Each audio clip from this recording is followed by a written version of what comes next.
Yeah, a little bit of groovy music. I noticed you were bopping along too. We were both sort of sitting here going, "Yeah, hooey, this is."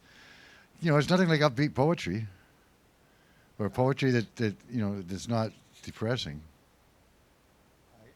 Have you ever known anyone to do I mean, I do. is there anything such thing as a joyous poem? I don't write anything but humorous poems. Oh, It's the eyes of the beholder. I get it. It's the morose poets that That choose send that me out other, of the that room. choose that other path. that send me out of the room.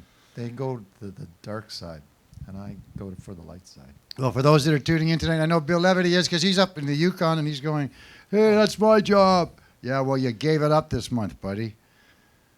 So Mark's going to do it. Bill is up in Whitehorse. I talked to him last week.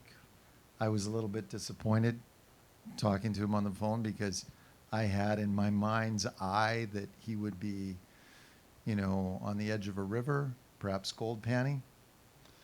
You saw the pictures too? Instead, he was sitting in the back of what I would call a suburban backyard, having a cigarette. With neighbors like 4 feet from each other.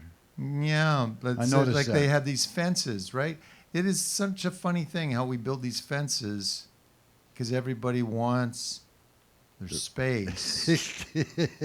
but yeah, But it just breaks everything up. It's no fun anymore. there's so much space up there. They could really space out a lot if they wanted could. to. They could. A lot of great musicians up Right. there. I'm just hoping that Bill's going to come back. That's the only thing. The other thing is he's having car troubles, and I was on my way here this evening. I was thinking that maybe we could, pass around a collection plate, raise money for Bill, for his car or truck or whatever it is. What's the problem with it? I don't know because I'm not mechanical, and he blathered on for a bit about this or that, and well, maybe I think it's he's stranded broken. at the moment. Oh, that sucks. Well, we'll have to do something about that. Yeah. We'll do something for you. We'll do our best, Bill. We'll see what we got. You never know. Yeah. You just never know. This is For the Love of Words. We know that for sure. Coming up to its 12th season in November. Hopefully he'll be back by then. Do you know what else is going on tonight, right? Oh, the election thing. Trump. You couldn't pay me to watch that because, it's already been painful enough to listen to his insanity. So what would I glean? I wouldn't glean anything. Because then everyone shines. They don't realize that you're playing into his game. Because look how many viewers we had last night. Right. He's going to go for that. He's going to say, "See, everyone." Anyway, he is what he is.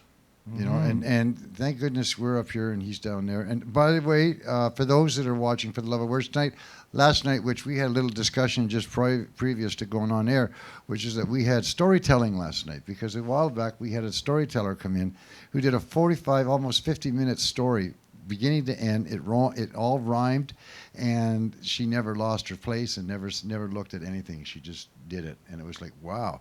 Do you have any other friends like that? And she said, yes, she does, up and down the island, because there's different guilds that do that. And those are places where you can speak for more than 5 minutes, as opposed to here. What's your point? There is none yet. I'm trying to figure out how to get to this. Sometimes 7 minutes is okay. The rule's fast, eh? How long are you Like we're already getting Like- close. when you're in bed? How long do you last? Is it 7 minutes? Or is it longer? 8 hours. Is it 7 minutes or is it longer? Because I think your sense of time, maybe you think Longevity, John. maybe Does you that think not tell you something? maybe you think it's 20 minutes, but it's not really. Maybe it's more like 6 My or 4 God. or 4 minutes. I didn't give myself this handle. It was by acclamation. Sorry. acclamation. Acclamation.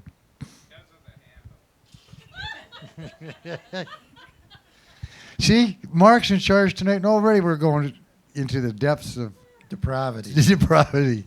Depravity. I love it. Is this a message from Bill? Get up. No, just joking. You guys are blowing it. That's what he said. But anyway, tonight we're going to let Mark's going to be the guy who's going to take over Yeah. Yeah. the world, I suspect.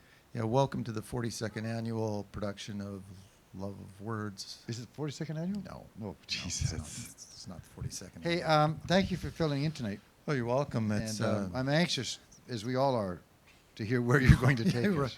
yeah, well, I'm. You got lots I'm of books there. I didn't really. I don't know. Like Should I just let you get was started? I was thinking that I should have a shtick, but then Bill said no, that I should just relax and I don't know. Be yourself. I think that's what he said. Be yourself. You've or been something pretty good like at doing that so far. So I just walked into my office and I looked at all the bookcases, and I was looking because I don't have anything of my own to read tonight. So no, but I've had a long. Can I start this? Should I get off the stage? Well, if you want. How long are you going to be? No, no. This is the Once I beginning? start, I'm not stopping. Okay, this is for the love of words, ladies and gentlemen. Mark, take Thank- it away. Thank you. So, as somebody, I don't know if other trades have this frustration. I don't think they do. Like if you're a plumber and you get a book on plumbing, they don't wax on about plumbing the way they wax on in books on baking and cooking. And they do so in ways that just infuriate me because I have I have split life. I'm a poet, but I'm also a baker, and there's nothing that infuriates me more as a baker as coming to a book on baking and having to read poetry because I'm like, I haven't got time for this. Can you just tell me what you're doing? That's it. I don't want any of your slick words. And so I just decided to point out what some of those slick words are that so bother me. And I don't have to go long into any of these passages, I think. But this is just a foreword to this book. And this is Nancy Silverton's Breads from La Brea Bakery. Right? And again, try to imagine if it was a plumbing book getting this same treatment, and you realize you're not going to be treated that way in a plumbing text.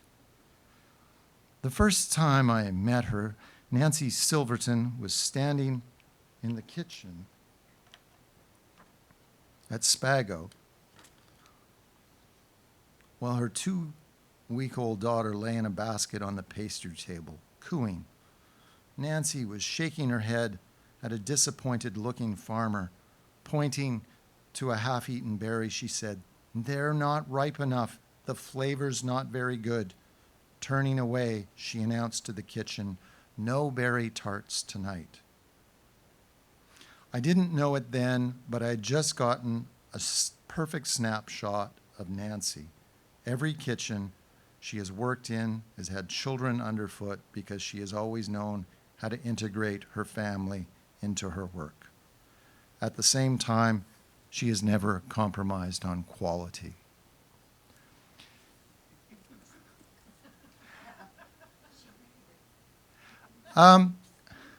I don't know if any of you have worked in a bakery before. It's a lot of fucking hard work. There's a lot of stuff to do. It's concurrent processes, unless you want to stand around waiting just for that one thing, in which case you won't last long. In this book, she lists off, this is also another Nancy Silverton, it's pastries from La Brea Bakery.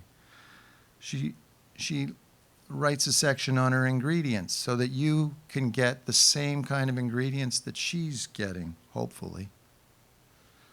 It's about eggs. I use extra large eggs.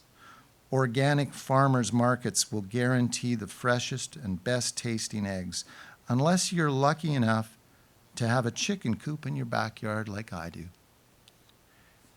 And I think when I was living in the city when I read that, and I thought, fuck you.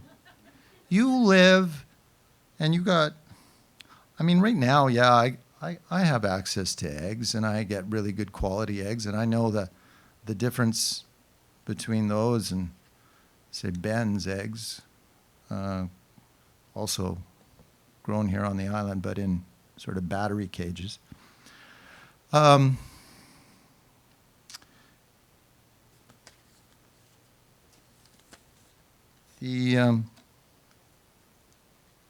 This is Tartine. Tartine is down in San Francisco. This is from the introduction. Tartine is a neighborhood bakery and cafe at the intersection of 18th and Guerrero Streets, near the geographical center of San Francisco, just a few blocks away from the Spanish Mission Church of St. Francis, completed in 1791, because that has bearing here. The bakery dates back, I can't fucking decide which glasses I'm wearing. Back to early 2002, the year my husband, Chad Robertson, and I moved into the neighborhood. We had been married and baking together for nearly 10 years, most of them spent in the country. And it was time to move our life and business back to the city, to a neighborhood that was full of diversions and diversity, with a busy hum and a quirky look where live new music was never far away. We named our baker Tartine because the breads Chad bakes is central to our enterprise. In the French, tartine is a piece of bread any size, sliced or torn, grilled or not, on which something is spread, usually a little jam and butter for an everyday breakfast, but also such things as tomatoes, goat cheese, and olive oil for a Provençal picnic, or some smoked eel for a fisherman's lunch. I don't know if in any of those passages, if it sort of stands out, but if you're going through a whole book of that, and everything is about evoking and creating this sort of precious thing about baking, it becomes nauseating. At least it does from my point of view. I want poetry, which I love, but I want it over here. And I don't want it served up with my baking books. And I don't want it served up with my cooking books. Today on the internet, if you look up a recipe these days on all the food blogs, you'll notice that the standard format now is for the person to write on and on and on and on and on and on and on. And then at the very end, you'll have to scroll and scroll and scroll and scroll and scroll. And then they'll have the recipe there. And I'm just like, why? Why are you doing this to me? What did I do to deserve that?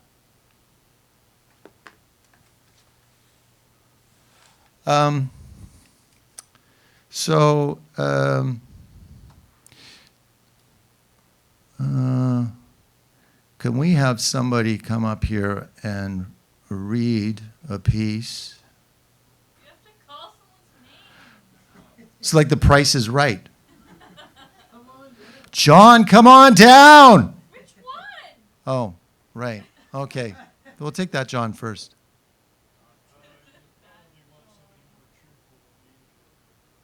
Really? Okay.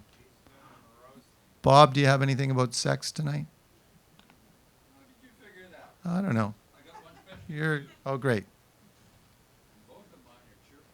Okay. At least on the cheerful side. I've got some desperate ones in here as well. You'll be asking me to stay out here. Get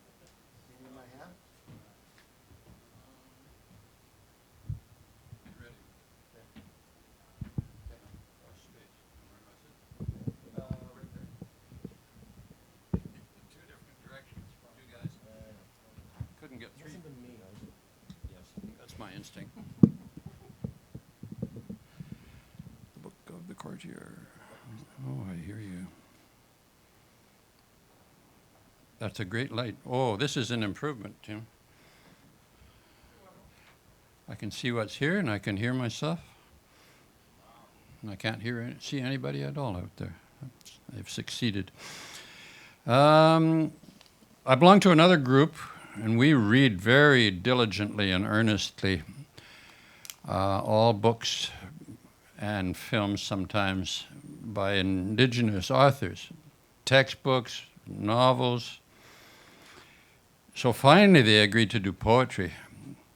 We might do it every year, somebody said. Once a year. Anyway, we're doing poetry, and we assembled everybody threw in a couple of poems, and here they all are on paper form. So suddenly I had a bunch of poems coming at me, which was fun. Some by Cassandra, who was here, and other ones that I've read to you in the past. Anyway, this is new stuff. I'll read two. You'll be disappointed in the first one because there's no way to know that Randy Lundy is indigenous. Nothing native here. No circles, no 4 directions. So you'll be complaining. What the heck? Anyway, this is the first one. And then we'll get to Mark's poem after that. The Chair by the Door by Randy Lundy. A chair is an invitation. Think of how many times you have passed it by, sitting there near the door, without considering its nature. Every morning, every evening, it's here watching you depart and arrive quietly, biding its time like a well-trained dog. Despite its 4 strong legs, it is not a dog. Do not think abiding patience means it has been trained or tamed. Tell it to sit or fetch, you'll be greeted with an unchanging, straight-ahead, moon-blank stare. It is still an oak, dreaming branches that spread into blue, remembering leaves. It contemplates how its body is transfigured rain and light. Move it round from room to room, up and down the stairs, it always feels the grip of roots. Perhaps this is what draws a man towards its seat, while waiting for birth or death of someone he will always love. That reminds me of Hank Williams a little bit. You remember Kalijah, who was just an old pine tree, but he became a cigar store Indian, and he sort of contemplated the world from there. Okay, here's the other one. I was glad you get a lot of indigenous things that are going back over residential school or how I recovered from drunkenness and the hard stuff, but this is totally different from that. This one is called Thick Indigenous Women. We are curves spilling stories against your lips. I'll read the blurb about her. I didn't have any information about the other person, but Tennille Campbell is a Dene and Métis author and photographer from English River First Nations up in northern Saskatchewan. She completed a fine arts in creative writing at UBC, and she's now at University of Saskatchewan attempting a PhD, but really just people watching and reading a lot of Indigenous literature while sitting in coffee shops. She's the author of Indian Love Poems, her first poetry collection, with a gaze upon Indigenous erotica and the humor within. So, thick Indigenous women are spilled beads and tangled thread, complicated, but worth the effort. We are curves spilling stories against your lips. Our thighs are soft muskeg, protecting good medicines. Our skin soft as tanned hide. Touch us with consent, and you are touching our ancestors' wildest dreams. Thick Indigenous women are the feast during a long, hard winter. Canned raspberries, fresh bannock, warm butter dripping between your fingers. Come and eat. We hold joy in every round shoulder. Laugh loudly, drawing all eyes. We squeeze against you, and you hold us tight, smiling at your blessings. Thick Indigenous women are magic, and if you aren't careful, someone else will pick up the spilled beads and untangle threads. John said, was there a joyful poem? Well, there's a joyful poem. Thank you.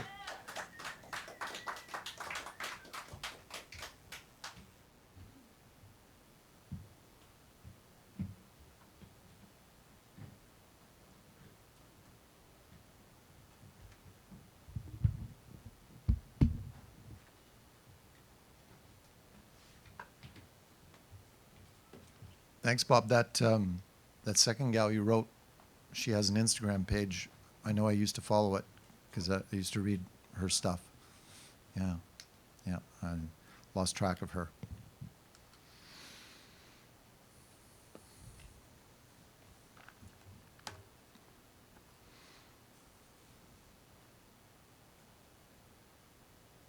When I was going to university, I used to, it's a long time ago, there was a section of the humanities upstairs that one could go and read. There was a section of books. There was books that I found there that had, you wondered why they were in the university library, but it was like, how to seduce a woman, or how to kiss a woman, or stuff like that. So I remember reading that book. But this is a different kind of book. This is from my English second year university. It was Baldassare Castiglione, The Book of the Courtier, which is was written about the same time that Machiavelli's The Prince was written. But instead of the way the idea behind the courtier was, the courtier was somebody who would have influence over the prince, and so it was a special role. A person needed special qualities to be able to have influence over the leader and not lose his life, right? So he needed to be sort of this ideal man. And so the first half of the book is about the courtier and how to be an ideal man. But the second half of the book is how the courtier needs to find the ideal woman. And some of the sections that I underlined years and years ago, it's not like I've poured over them here tonight, so I'm not sure exactly what I'm going to read, but it'll give you a flavor of this book. So all of these discussions, this back and forth, are basically conversations between people. It's like a large dinner party where everybody sits around and says, I think the ideal woman should do X. And this other guy would say, well, that's okay, but I think she should also do this. And so it goes on. Well, if he wants to speak or write, continued the Magnifico, he should do so with such modesty and care that to start with, his words seem wholly tentative and even ambiguous, and affect her in such a way that she may legitimately pretend, if she wishes to avoid embarrassment, not to understand what is meant. Thus, if he finds difficulties in the way, he can withdraw easily and pretend to have spoken or written with some other purpose in view, in order to enjoy safely those endearments and kindnesses that women often grant to those who seem to accept them as a mark of friendship, but retract as soon as they perceive that they are being interpreted as a demonstration of love. Hence those men who are too hasty and make their advances too presumptuously, with a kind of stubborn impetuosity, often lose these favors, and with good reason. For a true lady always considers she is being insulted when someone shows a lack of respect by seeking to gain her love before he has served her.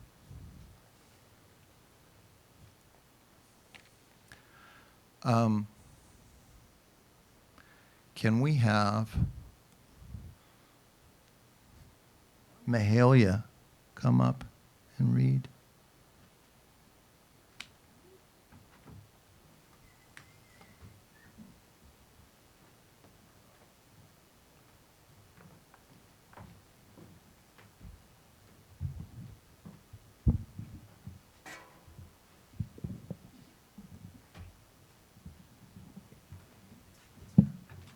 He talks about women like he knows anything at all, right, ladies?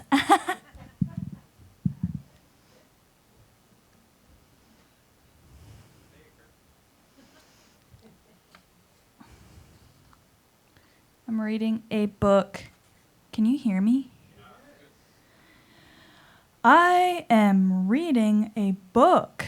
Holy shit! I didn't know it was possible. Okay. It's by Viktor E. Frankl. He's a survivor of the Holocaust. He wrote a very famous, wonderful book called Man's Search for Meaning, and he wrote another book called Man's Search for Ultimate Meaning. So I started reading this, and it takes a lot of concentration because it's so wordy, but I'm loving it, and I'm really proud of myself because I understand it. Okay, here we go.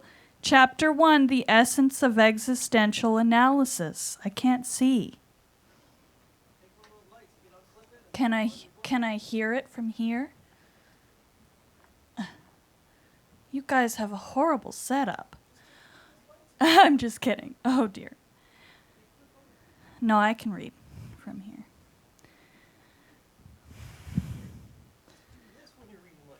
I'm sorry. I can take that on. Oh wow. Okay. Arthur Schnitzler, Vienna's famous poet and a contemporary of Sigmund Freud, has been quoted as saying that there are really only 3 virtues: objectivity, courage, and sense of responsibility. It would be tempting to allot to each of these virtues one of the schools of psychotherapy that have emerged from Viennese soil. It is obvious that the virtue of courage fits Adlerian. Am I saying that right? Adlerian? Speak up, I can't hear you. Okay. It is obvious that the virtue of courage fits Adlerian psychology. The Adlerian, after all, regards his entire therapeutic procedure in the final analysis as nothing but an attempt at encouraging the patient. The purpose of this encouragement is to help the patient overcome his inferiority feelings, which Adlerian psychology considers to be a decisive pathogenic factor.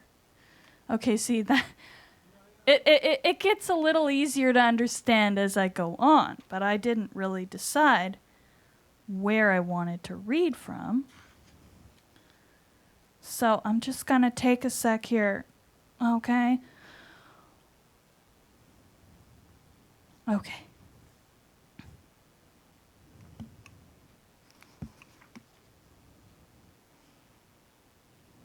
Doodle-oodle-oodle-oo. Shit, I'll just read from here. This could be a little easier. We now arrive at an essential revision of the prevalent concept of the unconscious, or more specifically, of its extent. We have to expand its limits because it turns out that there is not only an instinctual unconscious, but a spiritual unconscious as well. Thus, the content of the unconscious has been differentiated into unconscious instinctuality and unconscious spirituality. Previously, we have tried to supplement psychotherapy in the strict sense of the word by introducing logotherapy as a psychotherapy centered and focusing on the spiritual, which constitutes the neurological dimension as distinct from the psychological dimension. Having thus included the spiritual into psychology in general, we now include it in particular, into depth psychology, that is, into the psychology of the unconscious. I've been reading for hours, and we haven't gotten anywhere, so I like this book, and that's all you need to know. Bye.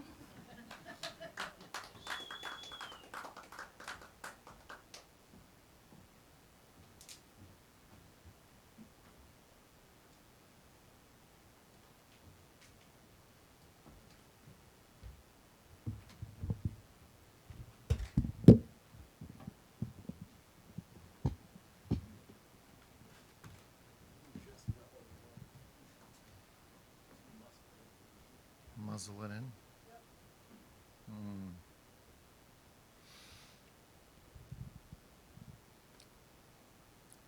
I don't know that I understood that, Mahalia. But that's okay if you think I don't understand women. I think you don't understand psychology.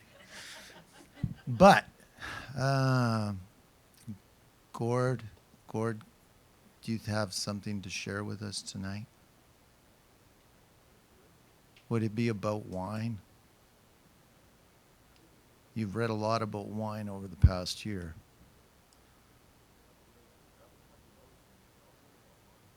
Well, you could do both.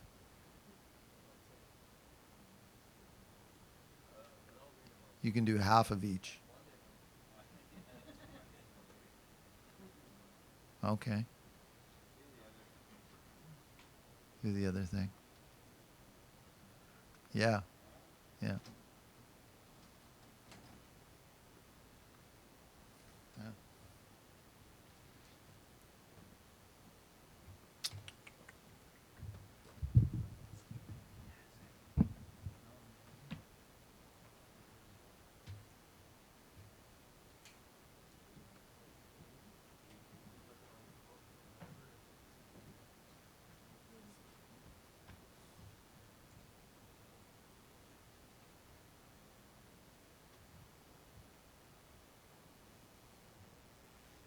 You all look wonderful.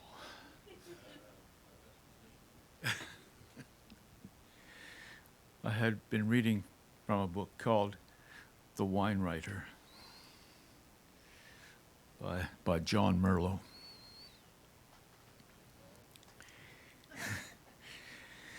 And he goes to a vineyard called the Vineyard of Vicento Osmondo Leo di Osmondo Leo.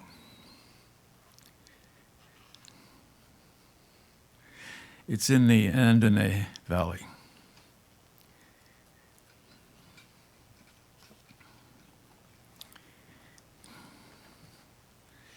Lots of shadows here. Here we go.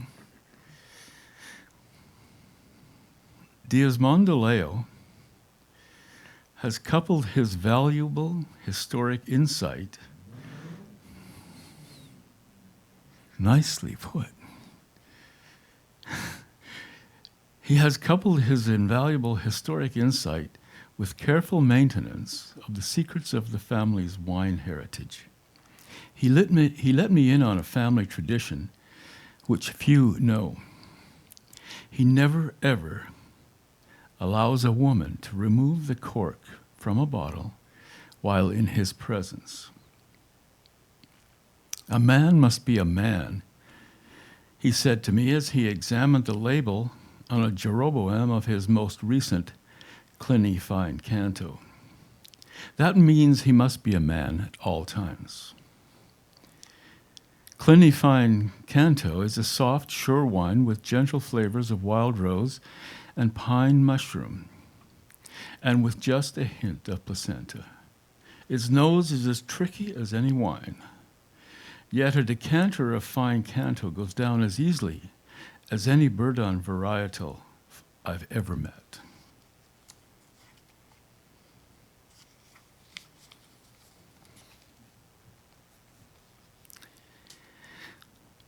This tradizione, this tradition, Gianni, has been a strength to me as we live with our dark secret over the years.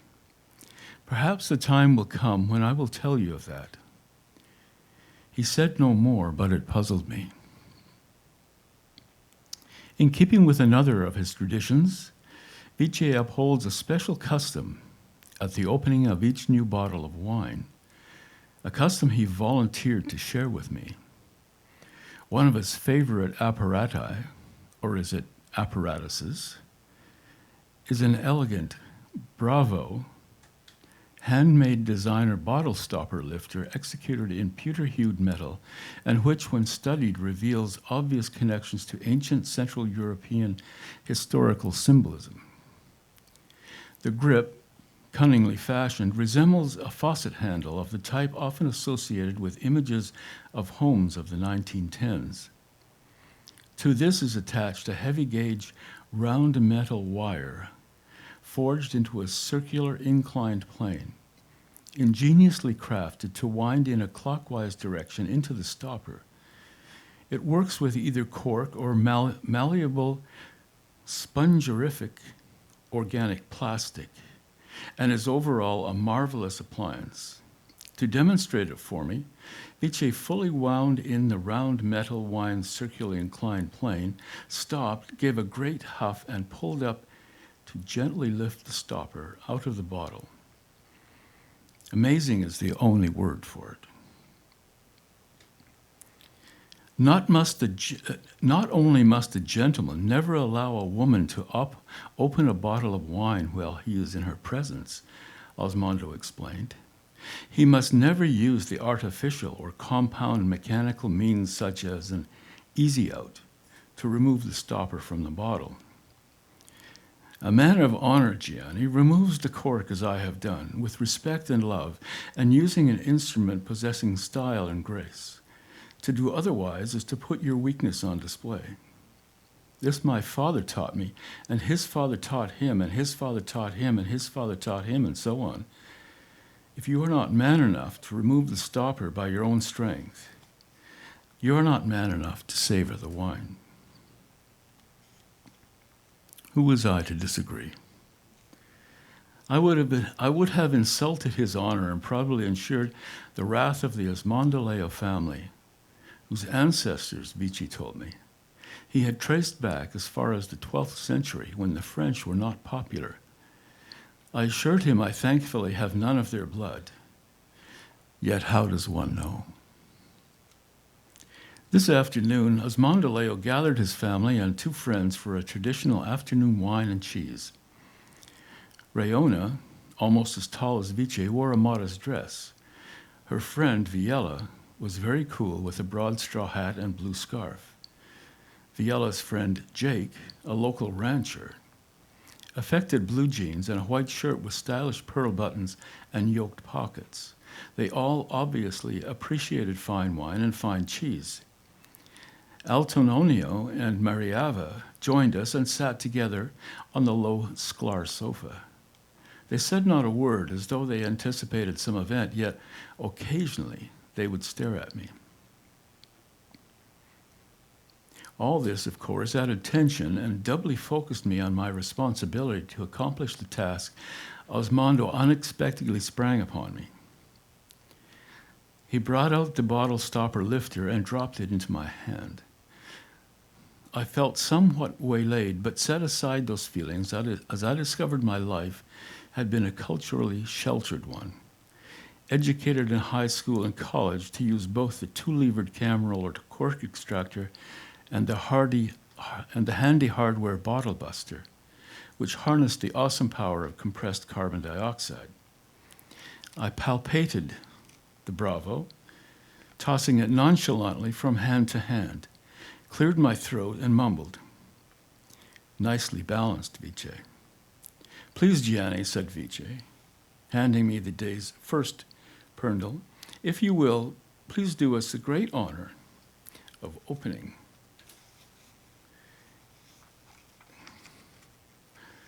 And I had difficulty, of course, keeping the pages separated.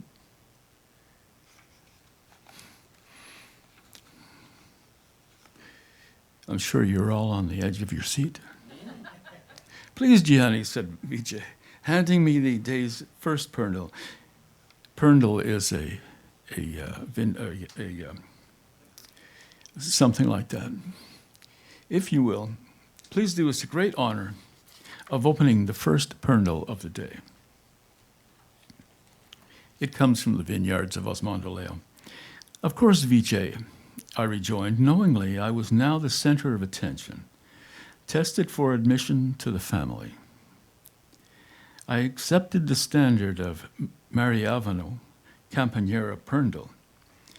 As I mentioned, an exceptional dark red, named for Vijay's mother and father and kept at room temperature, and made a small show of admiring Hans Obermann's label, which included a palm tree and a fisherman. I pulled the tab to peel off the little foil paper with the holes and discarded the whole thing. Holding the standard in my left hand, I grasped the bottle stopper lifter in my right hand, aimed it at the cork, steadied the point of the circular inclined plane at the cork's center, and turned it, applying just enough torque for the point to dig into the stopper and then fully wind in to the hilt. My knuckles bumped on the bottle as the lifter stopped. Had anyone noticed? I looked at Vice, Rayona, Altanonio, Mariava, Viella, and Jake, and all were smiling. Vice laughed. I prepare you, Gianni. Our corks are highly precise and machined to tolerances much higher than other corks and tend to be more snug. If one cannot meet the challenge, one cannot taste the wine, as we say. And he laughed again. I pretended to smile and slowly gathered my strength. After a slow, steady, deep breath, I began the pull on the cork. The stopper gathered its strength and didn't budge. I set the bottle on the floor, straddled it, squared my shoulders, steadied my nerve, and pulled on the lifter until my face turned red. Vice and the others laughed. Did I not speak of the challenge of Osmondoleo? He said. The ladies nodded and winked at each other and smiled at me as if to tell me they understood the pressure I was under. I grunted, groaned, lurched, sighed, strained, struggled, sweated. Finally, a loud pop, and the cork's hold broke, and I staggered backward several feet. The bottle was open. The wine could breathe and fill the room with a gentle, exotic bouquet of nuances open to many interpretations. Sweat dripped from my brow, and I entered totally into the thrall of the emotion of victory. With a fioriture grande, I lifted the bottiglia, leaned back, raised its lip to mine, tilted it high in celebration, and let a third of its contents gently surge into my mouth. Wine flowed past my lips, through my teeth, over my tongue, and down my throat, through my teeth again, over my lips, and down my chin as I demonstrated the sophisticated, ingenious technique I had developed early in my career, a technique that, no matter the fashion of the day, has never grown old. It impressed the ladies as words obviously failed them. After all, I am a man. Thanks for listening.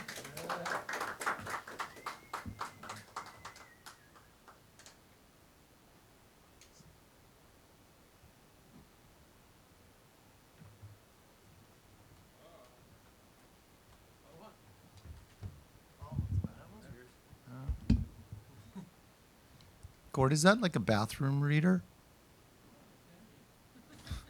Like, where did you discover that book? Because you've been reading that book for, like, parts of it for...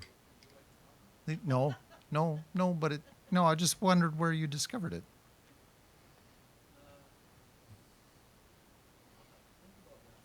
Okay. But you just sit at home and drink a lot of wine?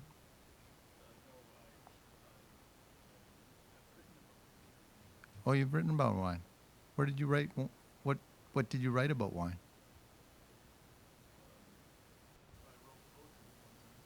Oh yeah.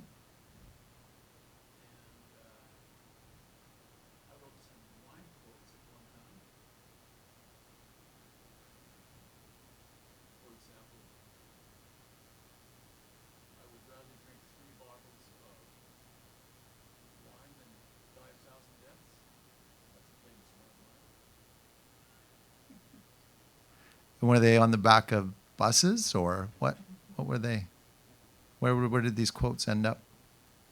In Chinese fortune cookies?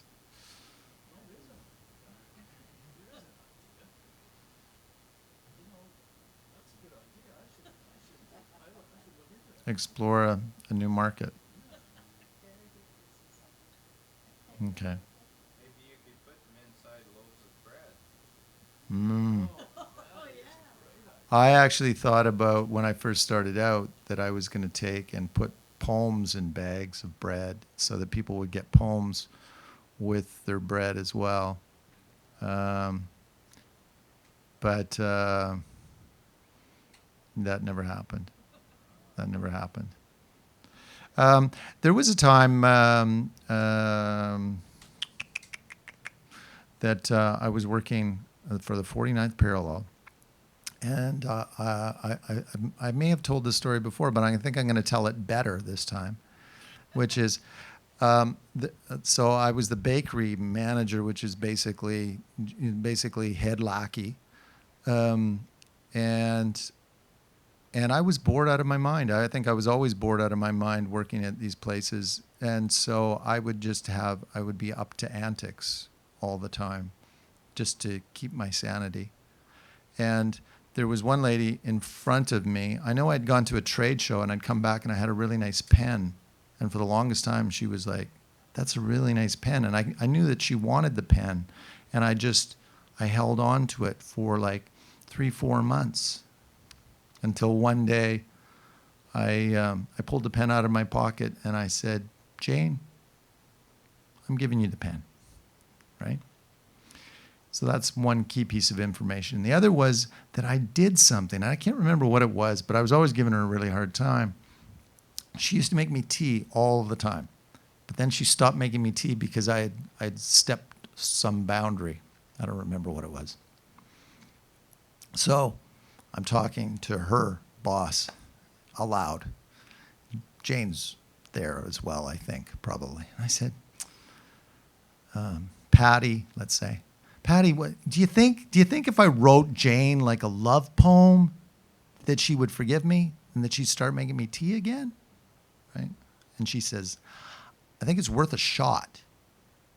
So that's what I did. I wrote a poem for Jane, which incorporates the pen and her making me tea, and also her husband's response to my giving his wife the pen.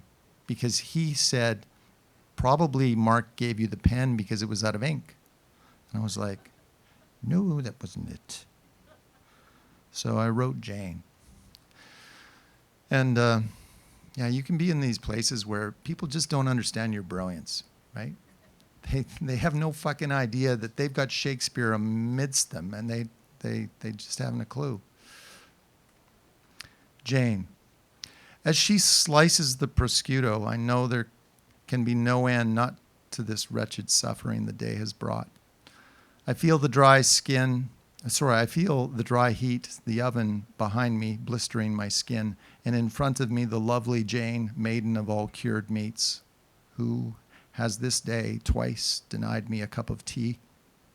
Never has a baker been so misunderstood and made wretched in his jealousy by the damnable Byron, that's her husband's name, who questioned the ink, never an inkling of my disturbed state. She asks the customers their pleasure and bends herself to suit all servalat and honeyed ham she is to them, but cold as a cold plate to me. So that between her chill and the oven hot am I miserable and made weak, and with nothing suitable to drink, die soon from lack of nourishment. On my epitaph it will eternally read, 2 cream, 1 sugar, please. John, can you top that? John and Deb, yeah. Yeah, can you top that? Come on. Are you up for it? Come on. This is, we're going to have live sex act. Live sex act.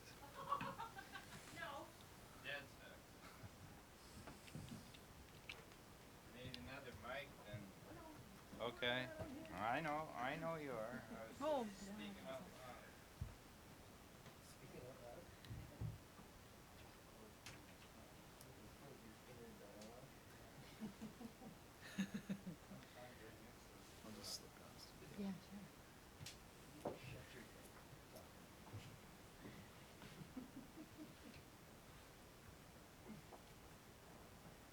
You here?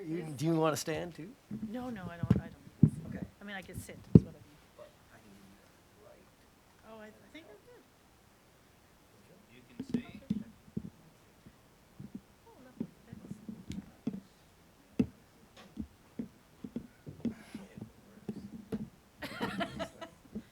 Don't worry, I can see. Oh, there you go. That's good. Thank you. Get in here. Is that close enough? No. Oh, you gotta move right here. No, I'm good. I just need glasses. Thank you. Do I move this closer though? Like Yeah. better? Speak into the mic, Nope. as they say. Here? Oh, there we go. Okay. So we're trying an experiment. I don't know how it'll go. It was purely to piss John off though, because I figured with 2 people, this. Well, we were calling him Stopwatch John because he keeps an idea of how long we should go. So I figured out a way past the 5 minutes that Deborah gets 5 minutes and I get 5 minutes. So Mine's a shorter 5 minutes. so this is a work of complete fiction, just so you know. And I had written it in the form of a conversation. So we haven't done this, and we're gonna just see how it works out. So the title of the piece is "My Maybe Son." What do you mean by maybe son? Didn't I tell you the story about my maybe son? I thought I did. Well, where do I start? When did you find out? Did he contact you? How long have you known? Oh, I've known all along, but he recently contacted my son by email. The maybe son found the for sure son through Facebook or the internet somehow. The email said, "Do you have a sister, Samantha? Was she recently married? Did your father manage a band on the West Coast?" Nigel answered him in the affirmative to it all. What? Why did he do that? He didn't ask you about it first? No, actually he didn't. I mentioned to him that it might have been more appropriate for him to refer the matter to me, but that was what was done was done. The guy answered him saying he ought to sit down, that he was his half-brother, Graham. Jeez, that must have been more of a shock to Nigel. And why would the guy talk to him like that? Why didn't he talk to you? Apparently there's a different protocol on the internet and Facebook. People just seem to think they can say whatever they want just because they're asked. As you know, there's no such thing as privacy anymore. The thing was, I had already told Nigel about the possible existence of this fellow as a cautionary tale when he started dating. But there was much more to the story than either of them knew. So it wasn't a surprise for you then? No, not really. I had found out when I saw the woman, mother-to-be, in question at a wedding reception I attended. She was out to hear, and I gave her a puzzled look like, what the hell? And she smiled at me and motioned me to sit down with her. She said that she decided she wasn't going to tell me, but seeing that our meeting was a bit coincidental, maybe she would. Maybe you would tell me what, I asked, more than a little concerned. When was this? Oh, sometime 76, 77. Turns out she was one of those women who didn't want to go through the trouble and expense of going to a sperm bank. She came up with this plan that apparently, no pun, I was a party to, but at the time completely unaware of. As her story unfolded, I felt my anger rising to the point that I just wanted to get away from her. Why? What did she do? Well, having made the decision to become pregnant, her next step was to find the sperm donor. She chose me and this other guy as the potential fathers and seduced the both of us at the same time, while we had no knowledge of each other or what she was doing. This was long before genetic tests, and her thought was, by mixing it up, no one would really know who the father was, and she would never tell. Where did you meet this woman? In Toronto? No, I was in Vancouver. I had been there a couple of years, and I hung out at this club. We met there, or more correctly, she picked me up there. I was pretty much a slut back then. I have since learned to be a little more discerning. Who was I to argue with some woman who wanted to have sex with me, even if I wasn't all that attracted to her? Besides, it was oral sex she wanted to give me, so it seemed even a more desirable situation, even though it seemed a bit unusual to me. But hey, this was rock and roll. What do you mean rock and roll? Well, at the time I was hanging out with this guitar player, and I started making a study of the music business because I thought he was really good, but he should be more than just a sideman in somebody else's band. I just had no idea how one went about it. He was quite the popular guy around town. He had a lot of women being attracted to him. I became known, I guess, as his sidekick, and some lesser women started talking to me, hence my sluttish behavior. This just didn't happen in the world I inhabited before this. So you got picked up at a bar? Pretty much. She gave me the most unbelievable blowjobs I'd ever had, and there were no strings.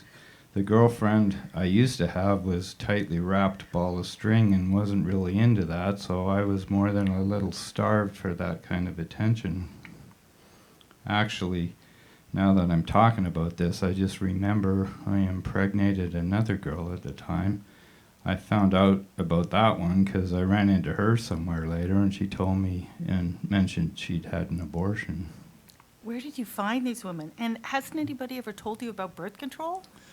As I said, they kind of found me, and I was just a slut. Of course, I assumed that they were on the pill or something, that they were being responsible, and when you ask if it's okay to let go inside and they say yes, well, what are you supposed to think? What about diseases? Didn't you think about that? Well, yeah, you'd think about it, being clean, but but all you're really worried about at that time was getting the clap or gonorrhea, and there were shots for those. You might get the crabs, but no condom was going to save you from any of that. Okay, so why did this guy look you up after 35 years? What was his name again, anyway? His name is Graham. Once Nigel had forwarded my contact information to him, he sent me an email, said he was a member of the Army Reserve and his security clearance had to be moved from secret to top secret, and the Army asked him to update them as much back history on his mother and his father as he could. He told them he didn't think his father knew he existed, but they told him to find out as much as he could. He asked his mother, "What's my father's name again?" And she gave him my name. I thought you said that she slept with another guy too, to mix it up. Why didn't she give him his name? Or why did she give him your name?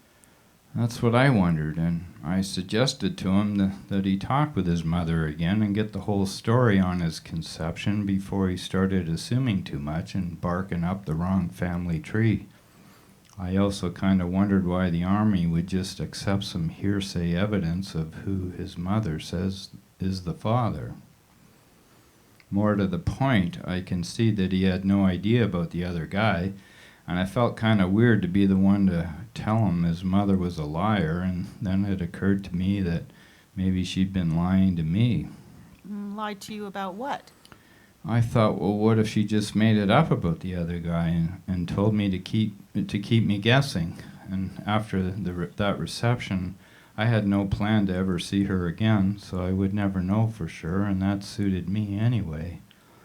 But then I remembered I had told the other guy, or at least I asked him if he knew at the time. He was the bouncer at the club I hang out at. His name was Alphonse.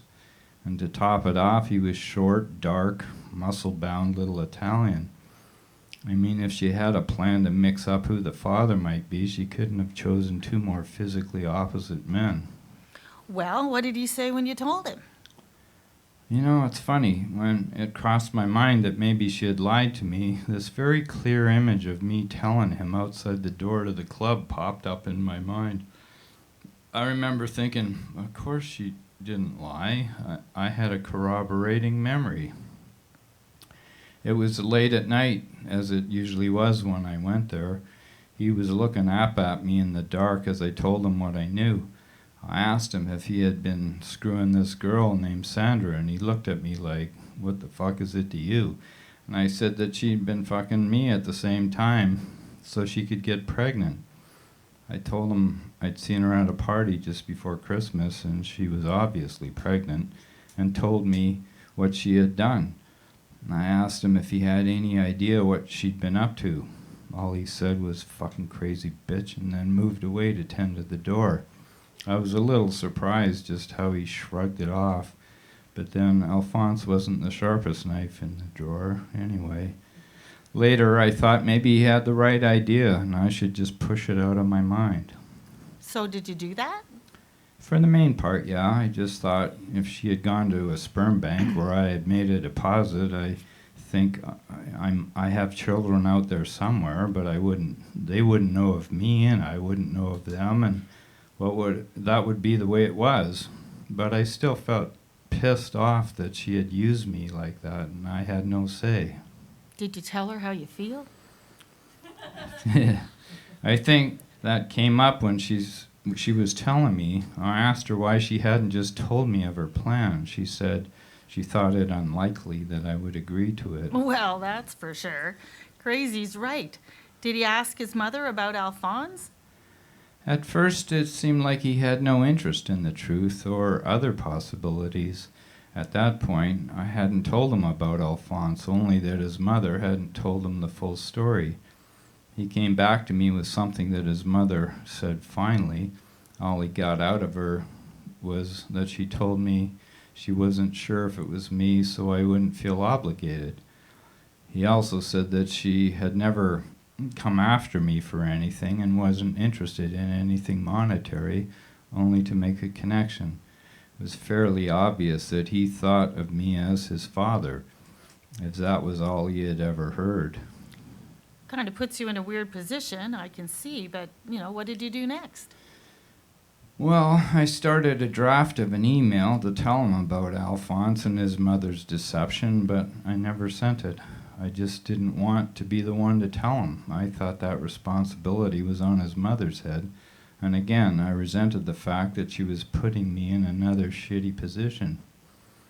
For over 36 years, I was under the impression that she had told her son I was his father and that I lived in Vancouver.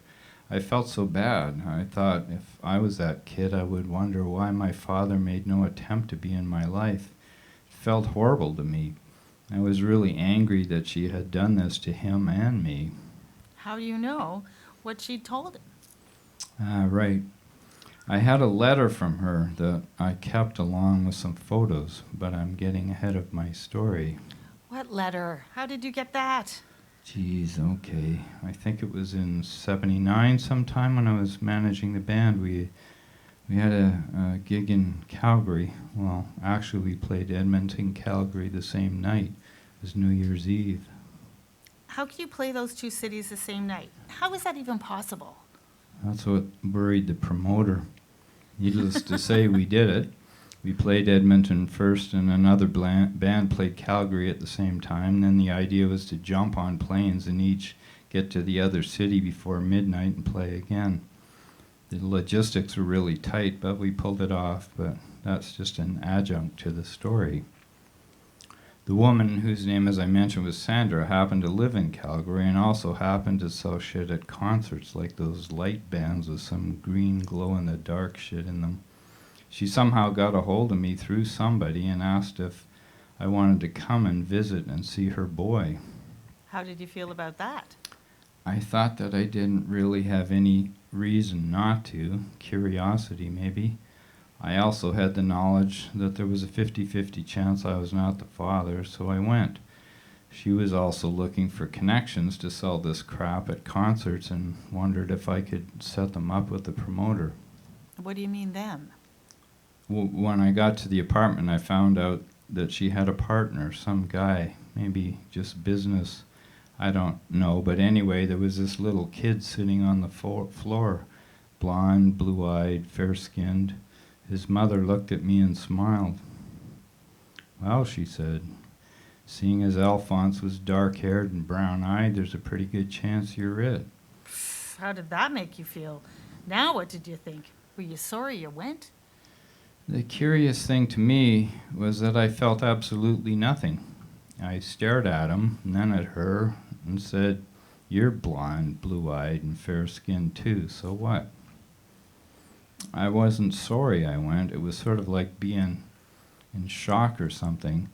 It was really hard to connect with any of it, really. I still felt angry at her for having put me in this position, and I thought maybe at best I just left, so I did. Then what? A few years later, I got a letter hand-delivered to me. It was from her. What did it say? She basically reiterated what she said in Calgary. She also had this realization that at some point her son was going to be asking who his father was, and she really hadn't thought it through when she decided to get pregnant. Duh. And if I didn't mind, she was going to tell him I was the father and that I lived in Vancouver. Oh, and she also said that if I wanted to become involved in Graham's life, I could do that too. So I guess you jumped at that chance. Yeah, right. Couldn't wait. I think I must have looked up something about paternity suits and the legal ramifications of getting involved because I decided to never contact her or him or even acknowledge receipt of the letter. Seems kind of harsh for the kid, but I guess it is what it is. It is what it is, and we'll stop there. Is that 10 minutes? 14, 15. Oh! Thank you. I can keep this. Woo!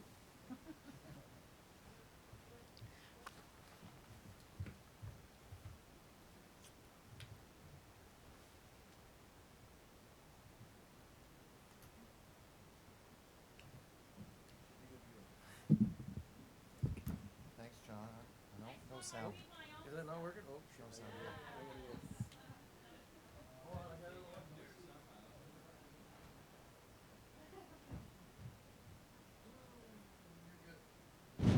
Yeah, I'm good right now.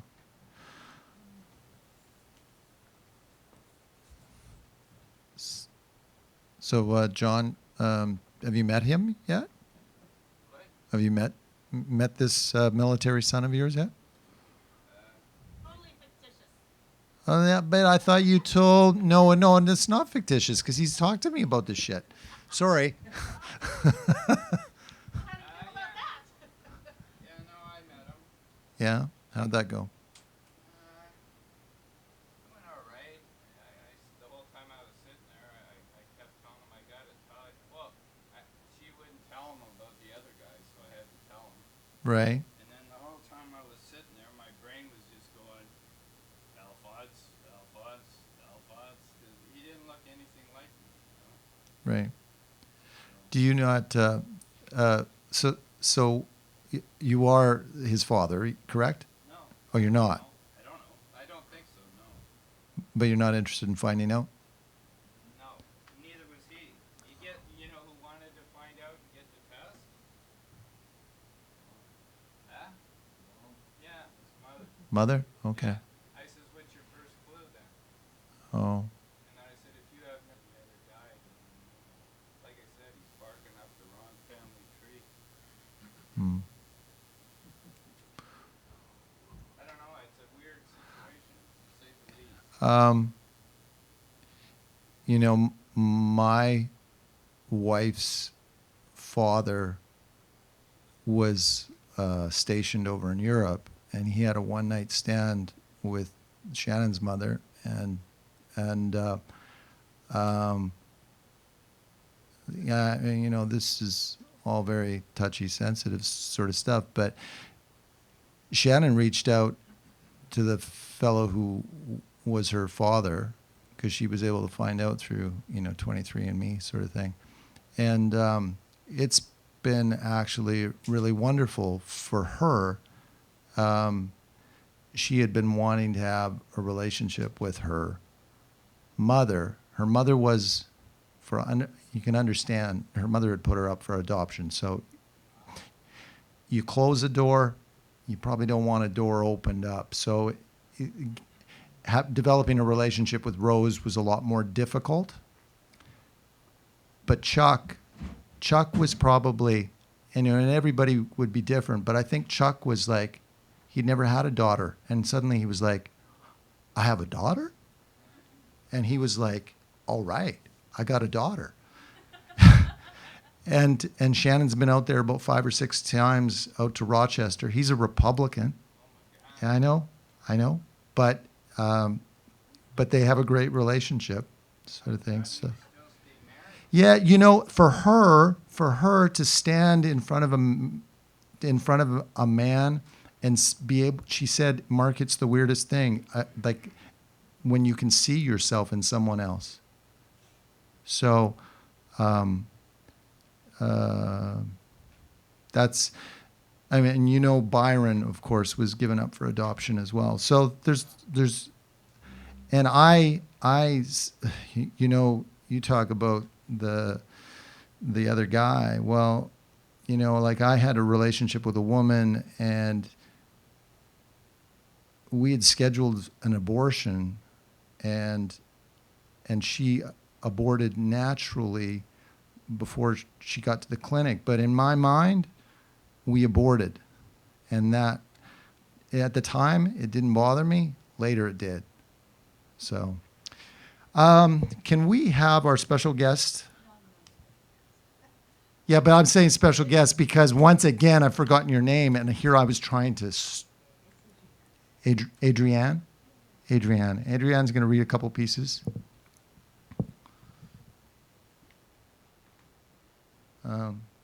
Hope I didn't put you on the spot, John, but...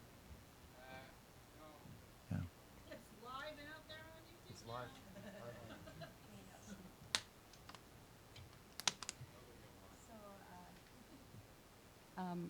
Oh, it's bright. My,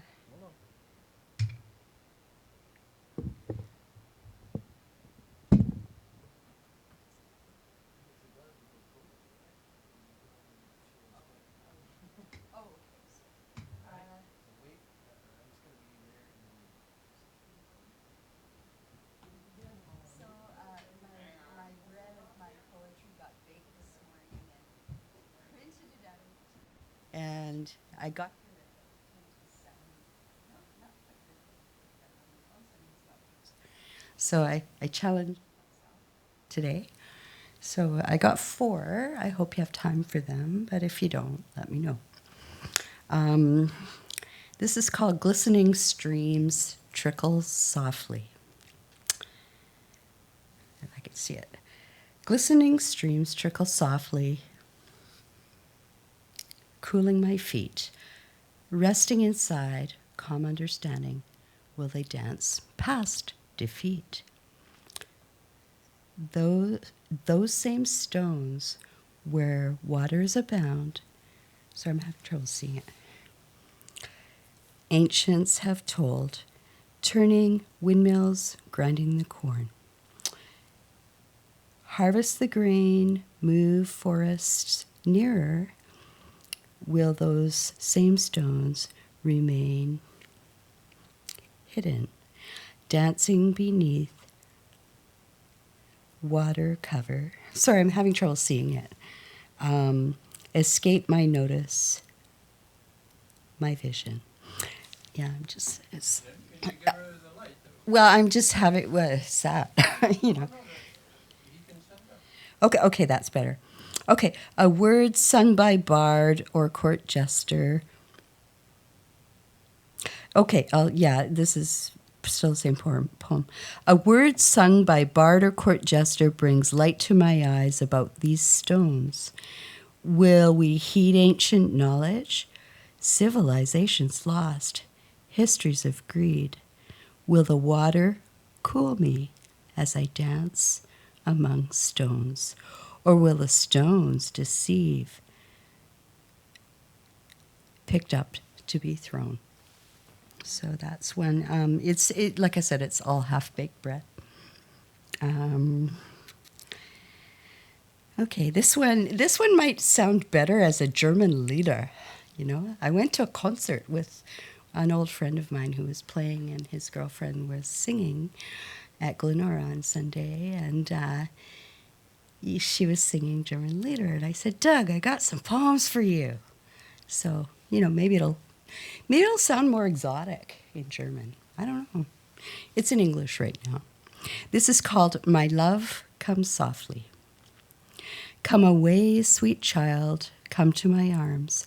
Softly I hold you. Hush, fear no harm. I sing peace, rest in my love, calming loving kindness, gentle, my dove. Peace abounds, fields will green, hidden by darkness, the valley unseen. Mystery dawns, lightens your way. Rest in my care, do not be dismayed. Come away, sweet child, come to my arms. Softly I hold you, hush, fear no harm. So that had a genesis of September 29th at about noon. I don't know. Anyway, I want your feedback. Okay, this one is called Enchantments. Smiling sorcerers, mysteriously many caught. We struggle in weakness. Millions slowly bought. Cries in the wilderness, not understanding why. Consuming enchantments. Calm beckons, we sigh. Deepening fog on the land, vision so scarce, mysteriously taken, release is so rare. Smiling sorcerers, mysteriously many caught, don your vision, truth is not. Wander unaware, you hidden asleep, drifting silently, souls to keep. Beckon new dawn, fields slowly green, hidden by darkness, truth will be seen. Smiling sorcerers, mysteriously many caught, peace promise softly, slow paths not sought. So there's Viktor Frankl.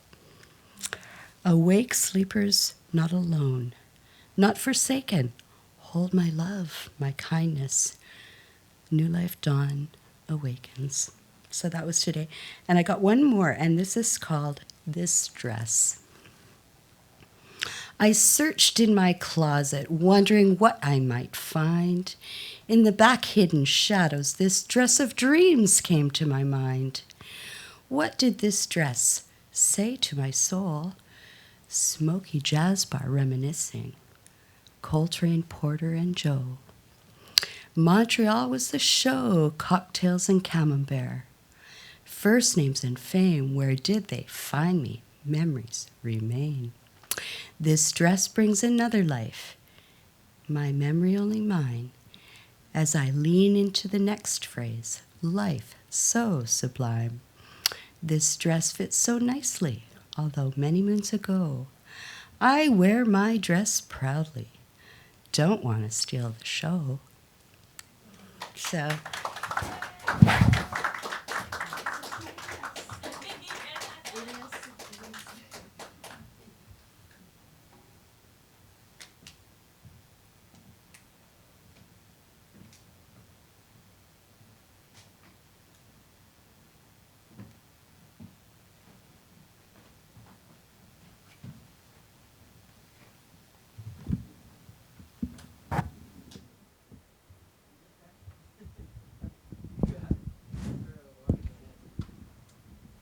It's hard to get good help. I had to wash my hands before I hit the mics again. Beat me to it. So, John, you're going to end on a depressing note? Is that what you're going to do? Could do, but I'd like to ask, I could read, but I want to ask Bob, you got a short time up here. You got something else you want to read, Bob? I can find something. What, you're not going to do anyone at all? No, I could read, but. I could do a depressing one if you want. You just a short time. But you haven't had any time. I'm going to. He's trying to stall for some reason. No, I'm not. I got something to read, but, you know, I mean, if Bob's got something else, he just had a real short time, so I just thought he had something. No, I'm not, All right. He's good. Okay, I can read if you. Okay. Bob is a human palindrome.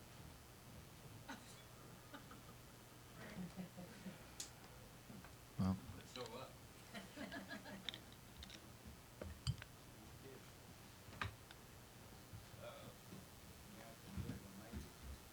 yeah. No, he can sit over there, right? No, I'll swing it over here. I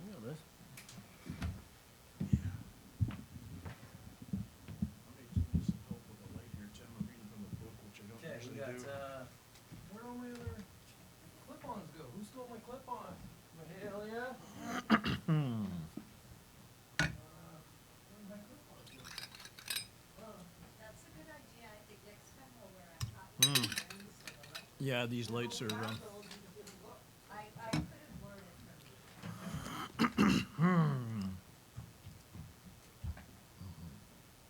You can clip this on the Okay, book let's or just on the mic stand. maybe on the mic stand would be better, maybe. I need to hold the book real close to me. Are you gonna be changing pages a lot or no? Yeah. If you are, like, we can do that and then you can just, you know, you can just clip it off and flip the page. Yeah, well, I'd rather have the continuity. Can it go on the mic stand higher? No. Or can you just bring the mic stand the mic stand is closer to what me? it is. Okay, So, right, I can figure this I out. can Okay. try and get another one on here. Do that, and then we can have that. Alrighty, I think I'll, We also need to yeah, get get the mic over here. thing.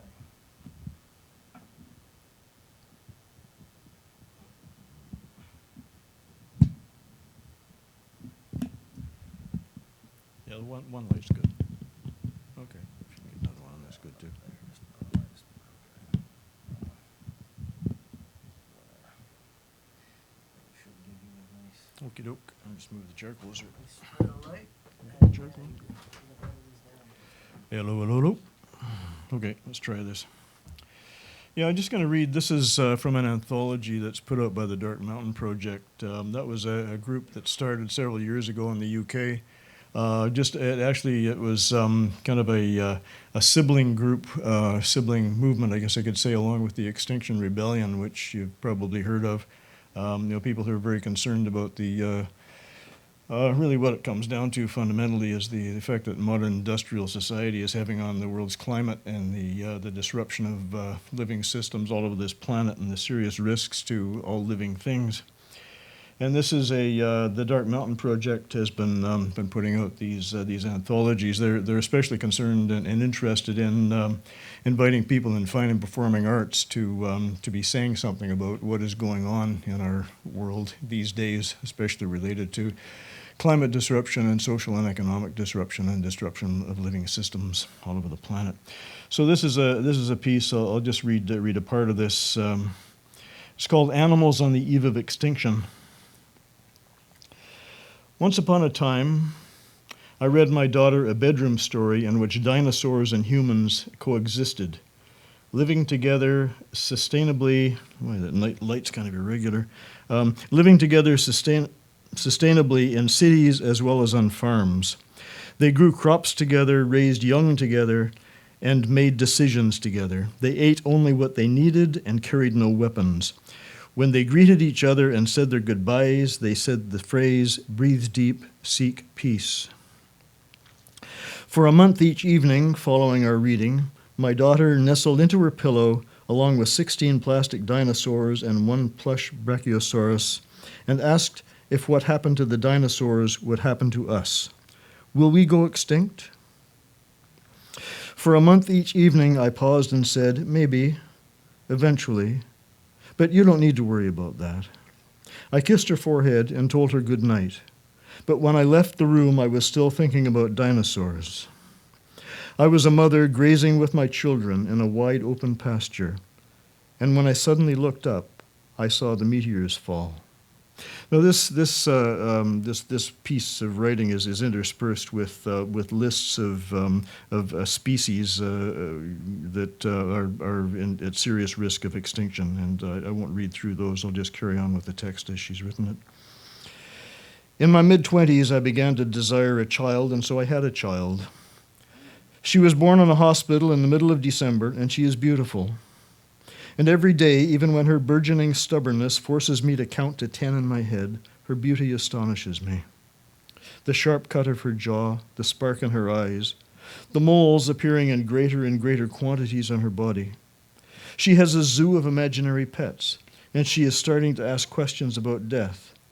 And she tells me before bed that she thinks we should all, my husband, me, her, and her baby brother, die together at the same time, so that we won't be alone.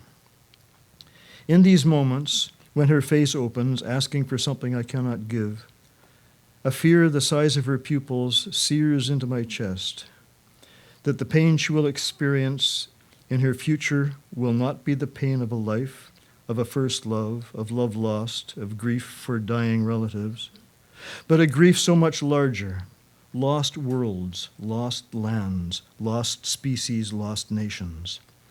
As the earth destabilizes, as the climate destabilizes, what will her culture become? What will life become?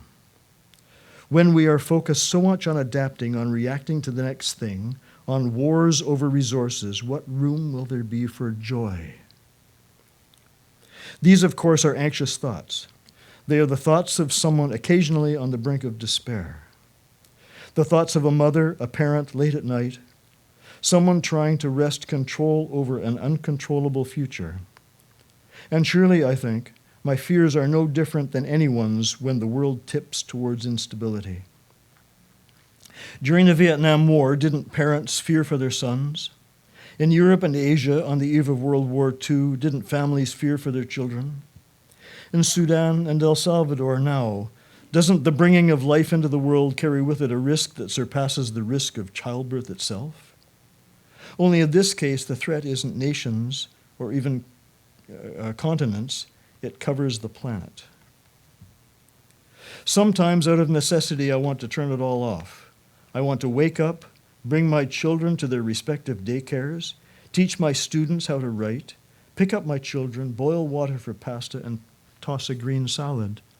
Eat at the table, play evening games, and then go on a walk. Tuck them in with a bedtime story and a sippy cup of water. I want these small routines, the comfort of them, to be everything. I want to not have to think about anything else. Not, what will this world look like in 30, 40, 50 years? Not to know that by then, half of the species on the earth will be lost.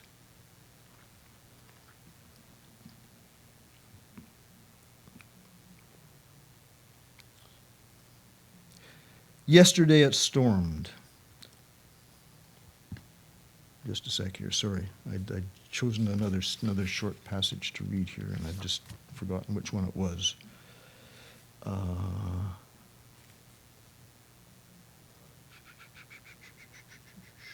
Yeah, okay. In downtown Little Rock, my daughter runs across. In downtown Little Rock, my daughter runs across the benches of Central Arkansas Nature Center, her fingers tracing the long line of aquariums. Look, that one has teeth, she says of the albino gar, and her joy is great. Watching her watch the fish, I can't help but imagine the roles reversed. Some alien creature is watching us, a teeming, frothing force of humans, specimens in a vast glass world. And sorry, I'm really having trouble reading. My eyesight is really poor, so the lights are a little weird for me. Anyway, keep trying. I'm going to move this over here. Sorry about the interruption, folks. Watching her watch the fish, I can't help but imagine the roles reversed. Some alien creature is watching us, a teeming, frothing force of humans, specimens in a vast glass world, and we are coupling, reproducing, eating, desecrating, taking from the soil, taking over resources like termites, only worse. Only maybe just termites, or maybe just like termites, only with more tools. Just like termites, only with more tools. Some of us have a God and believe we will be saved, some of us do not. And it doesn't really matter, but I am just one of them. One specimen who birthed two more specimens, and from above I move through the routines in my life, and the aliens know what is coming, know the brink my species is bringing itself to, will watch the impending environmental apocalypse, which will not be the end of all life. The earth will remain, but will certainly be the end of a great deal of life, and perhaps even the end of our own. Thank you.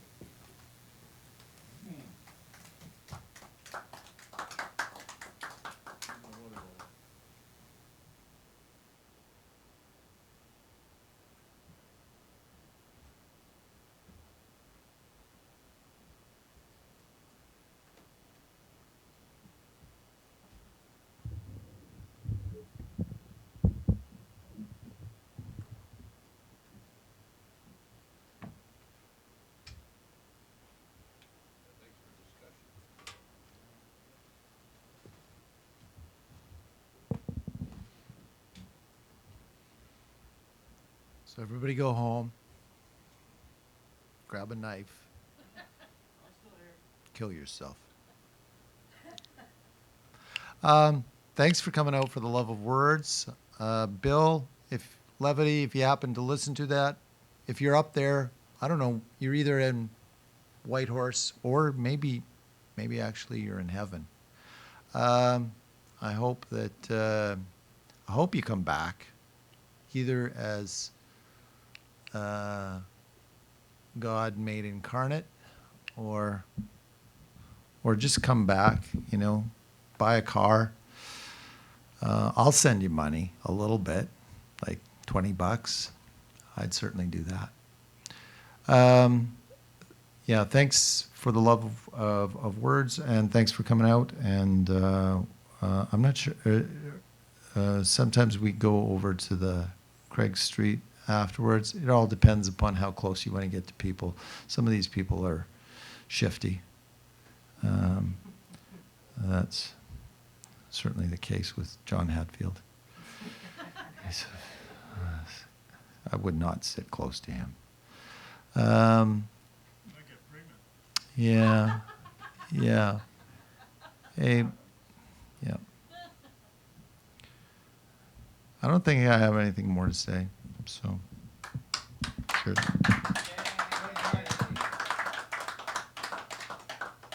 know why that woman, Baker, wrote that book. Money? Well, she needs the dough, yeah. She needs the dough. Yeah.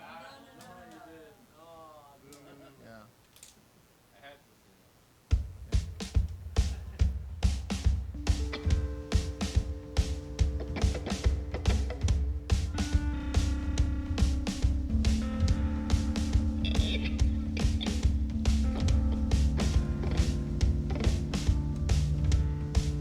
We're in Nanaimo tomorrow night. Esquimalt the next night, if you know anyone who's interested in some live music.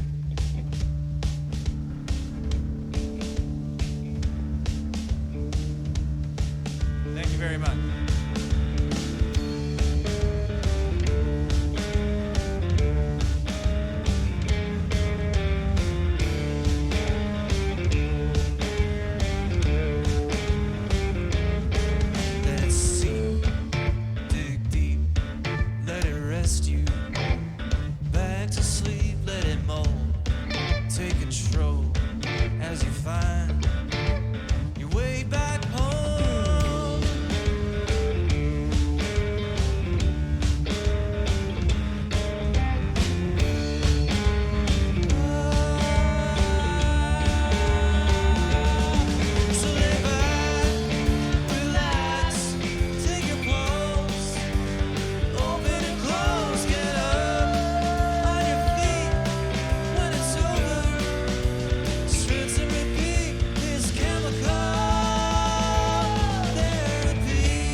just what it seems to be.